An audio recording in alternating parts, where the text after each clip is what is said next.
afternoon students. Today we are here with another topic of political science, class 11th, chapter 2, rights in the Indian Constitution. ये chapter 2 का हमारा second lecture है. हम rights पढ़ रहे हैं इंडियन कॉन्स्टिट्यूशन में. प्रीवियस वीडियो में मैंने आपको राइट जो था उसका मीनिंग और फंडामेंटल राइट्स और ऑर्डिनरी राइट्स में क्या डिफरेंस है, और उसके बाद मैंने आपको बताया था कि जो हमारे फंडामेंटल राइट्स हैं उनकी थोड़ा सा आपको मैंने डिटेल दी थी. तो आज उन्हीं फंडामेंटल राइट्स को हम इसमें कंटिन्यू करेंगे. तो फंडामेंटल राइट्स का टॉपिक हमारा जैसे कि हमारे बेसिक राइट्स हैं कॉन्स्टिट्यूशन से हमें प्रोवाइड है कॉन्स्टिट्यूशन के थ्रू, और कॉन्स्टिट्यूशन जो है इनको प्रोटेक्ट करता है. एक तरह से ये प्रोटेक्टेड राइट्स हैं.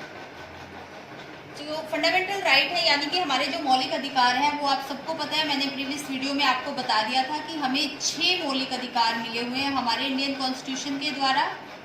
तो आर्टिकल 12 to 35 में हमारे जो फंडामेंटल राइट्स हैं वो डिस्क्राइब किए गए हैं और इंडियन कॉन्स्टिट्यूशन के पार्ट 3 में दिए गए हैं. पार्ट 3 में आर्टिकल 12 to 35 ये 1 मार्क्स में कई बार पूछ लिया जाता है. आज हमने जो बेसिकली हमने 2 राइट्स इसमें लिए हैं. First 2 rights, right to equality और राइट टू फ्रीडम, क्योंकि इनके कुछ सब पॉइंट्स होते हैं जो कि डिफाइन करने होते हैं, और इनमें से जो सब पॉइंट्स होते हैं उनमें से 1 मार्क्स के क्वेश्चन काफ़ी आ जाते हैं. पर्टिकुलर राइट्स भी आ जाता है बट 1 मार्क्स के क्वेश्चन भी इसमें से आते हैं. तो हम दोनों राइट को हम डीपली स्टडी करेंगे. फर्स्ट हमारा है राइट टू इक्वालिटी, मीन्स है कि समानता का अधिकार.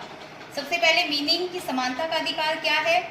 एक तरह से कि सबको इक्वालिटी का राइट है. एक तरह से कानून के सामने सभी लोग इक्वल हैं, सब बराबर हैं. There is no discrimination on the basis of race, caste, gender और एनीथिंग. किसी तरह का डिस्क्रिमिनेशन जो है वो कानून के अकॉर्डिंग किसी के साथ नहीं होगा. इक्वालिटी बेस्ड राइट माना जाता है इसको. अब इसके जो सब पॉइंट है उसमें जैसे आर्टिकल 14 में, आर्टिकल 15 में, 16, 17 और 18 में इसको डिवाइड किया गया है, क्योंकि राइट टू इक्वालिटी जो है वो आर्टिकल 14 to 18 में दिया गया है. तो एक एक आर्टिकल में क्या क्या दिया गया है इसमें देखते हैं. आर्टिकल 14 में क्या दिया गया है कि इक्वालिटी बिफोर लॉ यानी कानून के सामने सभी व्यक्ति बराबर हैं, और इक्वल प्रोटेक्शन ऑफ लॉ यानी कानून की जो प्रोटेक्शन है, एक तरह से कानून की जो सुरक्षा है वो भी सभी के लिए इक्वल है. ये नहीं है कि अमीर के साथ जो प्रोटेक्शन, अमीर को ज़्यादा प्रोटेक्शन दी गई है या गरीब को कम प्रोटेक्शन दी गई है, ऐसा नहीं है. सभी व्यक्तियों को इक्वल प्रोटेक्शन दी गई है क्योंकि कानून के सामने जो है सब इक्वल है. आर्टिकल 15 में क्या कहा गया है, प्रोहिबिशन ऑफ डिस्क्रिमिनेशन, यानी जो कॉन्स्टिट्यूशन है वो प्रोहिबिट करता है उस डिस्क्रिमिनेशन को. जो डिस्क्रिमिनेशन कैसा होता है, on grounds of religion, race, caste, gender और प्लेस ऑफ बर्थ, यानी कोई किसी के साथ अगर भेदभाव करता है किस बेस पे, धर्म के आधार पर, नस्ल के आधार पर, जाति के आधार पर, लिंग के आधार पर, या इंडिया में वो कहाँ पैदा हुआ है उसके आधार पर अगर कोई किसी को डिस्क्रिमिनेट करता है तो कॉन्स्टिट्यूशन इस चीज को प्रोहिबिट कर सकता है. यानी इस तरह का डिस्क्रिमिनेशन इंडिया में पॉसिबल नहीं है. ये राइट हमें मिला हुआ है थ्रू अवर कॉन्स्टिट्यूशन. इसी में नेक्स्ट है जैसे equal access to shops, hotels, wells and roads and any place. India में कोई भी जगह है, सारी जो जगह है वो सबके लिए एक तरह से अप्रोचेबल है. ये नहीं है कि कुछ व्यक्ति कुछ शॉप पे जा सकते हैं या होटल्स जो है उन पे कुछ व्यक्ति जा सकते हैं, कुछ नहीं जा सकते. जैसे कि अपार्थाइड सिस्टम हमने पढ़ा है साउथ अफ्रीका में कि वहाँ पे काले और गोरे लोग थे, उनके बीच में काफ़ी डिफरेंस हमने देखा था. इंडिया में इस तरह का हमें कोई जो डिस्क्रिमिनेशन देखने को नहीं मिलता है. ये जो सारी चीज़ें हैं, कोई भी एजुकेशनल इंस्टीट्यूट है या कोई भी जगह है, सबके लिए खुली हुई है, एक तरह से सबकी एसेस में है. नेक्स्ट हमारा आर्टिकल 16 के अकॉर्डिंग क्या है, equality of opportunity in public employment, यानी कोई भी गवर्नमेंट सर्विस अगर आपने उसमें अप्लाई करना है या कोई भी जॉब है, आपको उसमें अपॉर्चुनिटी जो है वो इक्वल मिलेगी. कुछ रिजर्वेशन के प्रोविजंस हैं वो इसके अलग पॉइंट आ जाते हैं, लेकिन सभी को जो है अपॉर्चुनिटी, ये नहीं है कि किसी धर्म जाति आधार पर इसमें किसी तरह का भेदभाव होगा. तो ये भी हमारा जो आर्टिकल है इस चीज़ को डिफाइन करता है. Next one is article 17, very important और 1 मार्क्स में बहुत बार इसको पूछ लिया जाता है, अबोलिशन ऑफ अनटचेबिलिटी.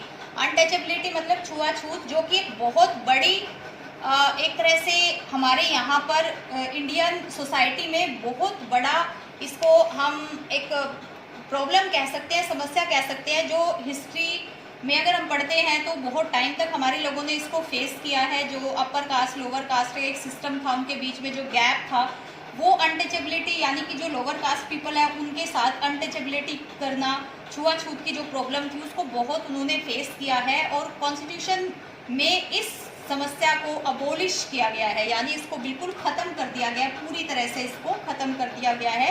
यानी अनटचेबिलिटी जो है वो हमारी सोसाइटी में कहीं नहीं हो सकती, ये एज ए क्राइम इसको माना जाता है।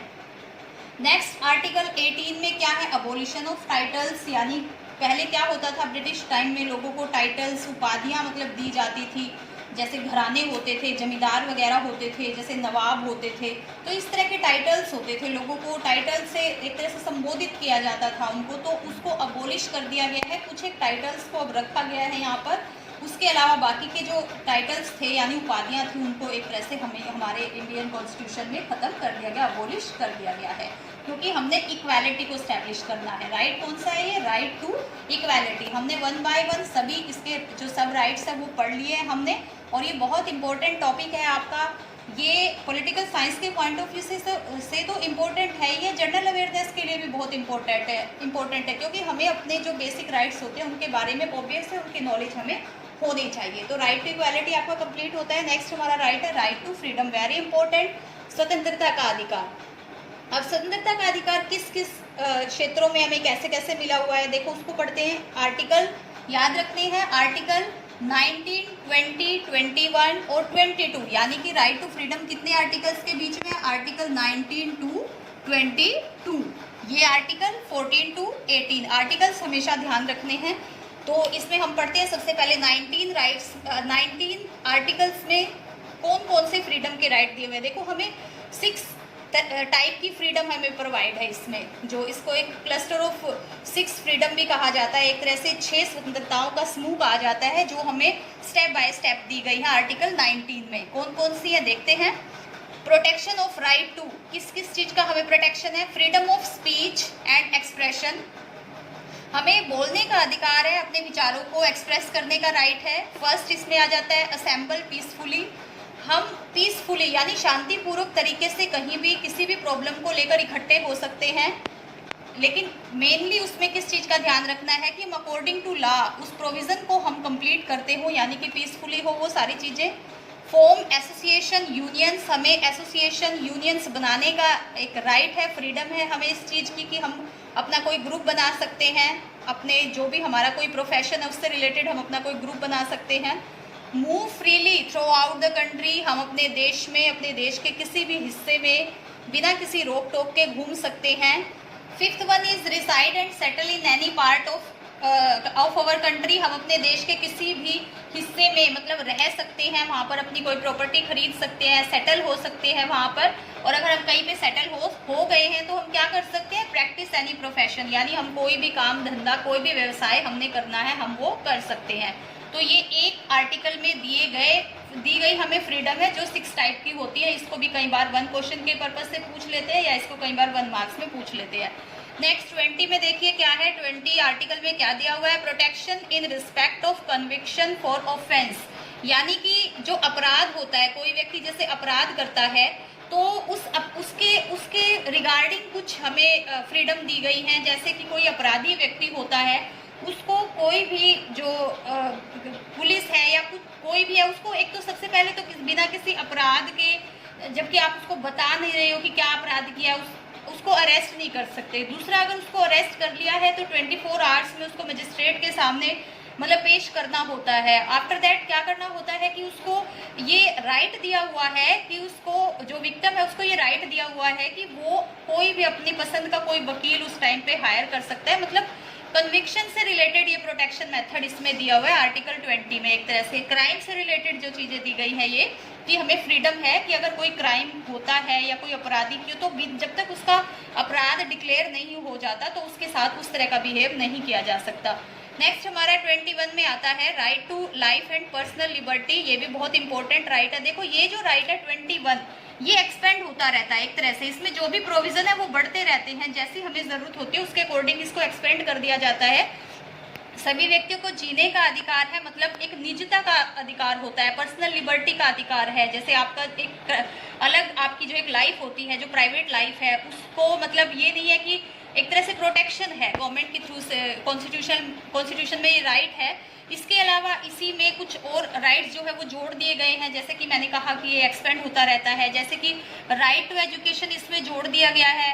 इंडियन कॉन्स्टिट्यूशन में मैंने आपको बताया चेंज होते रहते हैं, जो अमेंडमेंट हुआ था 86 अमेंडमेंट में 2002 में हुआ था, इसमें क्या कर दिया गया था कि 6 to 14 ईयर्स के बच्चों के लिए एलिमेंट्री एजुकेशन का प्रोविज़न इन्होंने डाल दिया था। इसके अलावा मेडिकल फैसिलिटीज़ से रिलेटेड या जो भी बहुत सारे ऐसे राइट्स होते हैं जो इनकी एक तरह से आज़ादी होती है वो इसमें एक्सपेंड कर दिए जाते हैं। तो ये बहुत इंपॉर्टेंट राइट है, ये भी कई बार पूछ लिया जाता है एग्जाम में।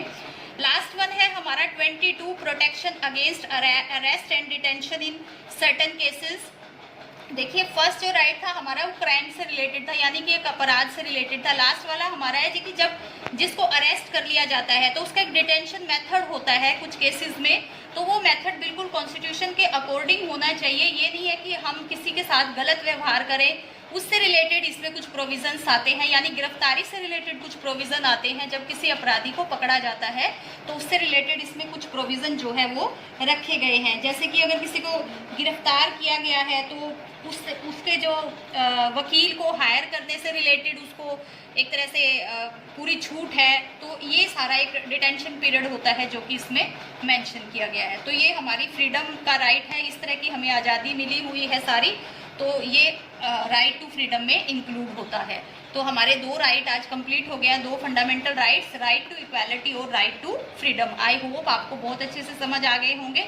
दोनों राइट्स जो हैं, दोनों राइट्स के जो नोट्स हैं, अगर आपके पास नोटबुक है, आपके पास बुक भी है अगर, तो आप अपनी नोटबुक में उसमें से ये दोनों राइट जो है इनके मेन पॉइंट सारे लिख सकते हैं। Thank you so much.